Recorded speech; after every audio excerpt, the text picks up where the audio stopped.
আমি যশোরী আপনাদের সকলকে জানাই সালাম। মনে রাখবেন, আরব ইতিহাসের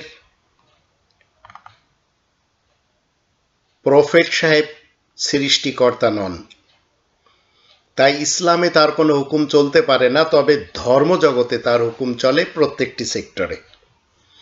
এই কোরআনে 7 নম্বর সূরা আল আরাফের 54 নম্বর আয়াতের মধ্যে বলা হচ্ছে, আলা লাহুল খালকু ওয়াল আমরু, সৃষ্টি যার, হুকুম চলবে তার। তো রবের সমকক্ষ কোনো দিক থেকে কেউ হতে পারে না, সেটি আমরা 112 নম্বর সূরা আল ইখলাসের শেষের আয়াত থেকে জানতে পারি, ওয়ালাম ইয়াকুল্লাহু কুফুয়ান আহাদ। আর কেউ যে কোনো দিক থেকে আল্লাহ তাআলা সমকক্ষ নেই।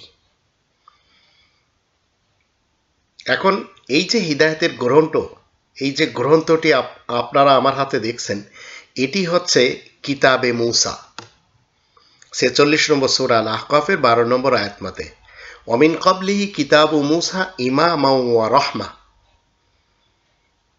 আর প্রথম থেকেই তো মূসার কিতাবটি ইমাম তথা পরিচালক, সংবিধান এবং রাহমত হিসেবে এসেছে। আর আমার হাতে দেখতেছেন, ওয়াহাদা কিতাবু মুসাদ্দিকুল লিসানান আরাবিয়্যান লিইউনযিরাল্লাযীনা যালামু ওয়া বুশরা লিল মুহসিনিন।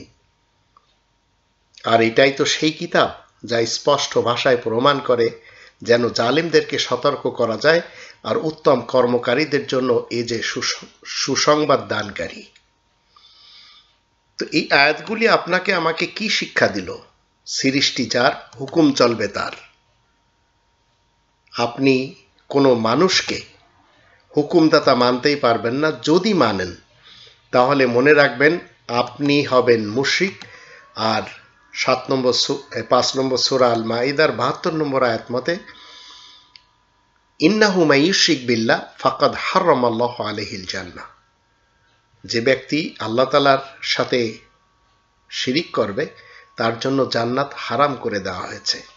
তো দুটো জিনিস থেকে আপনাকে আমাকে বেঁচে থাকতে হবে শিরিকের ব্যাপারে। 18 নম্বর সূরা আল কাহফের 26 নম্বর আয়াত এবং 110 নম্বর আয়াতের দৃষ্টিতে আল্লাহ তাআলার ইবাদত বন্দেগীতে এবং আল্লাহ তাআলার হুকুমে কারোর শরিক চলবে না। আপনি আমি সেটি করতেই পারবো না যদি রবের শান্তির রাজ্যে মুমিন এবং মুসলিম হয়ে থাকি তাহলে।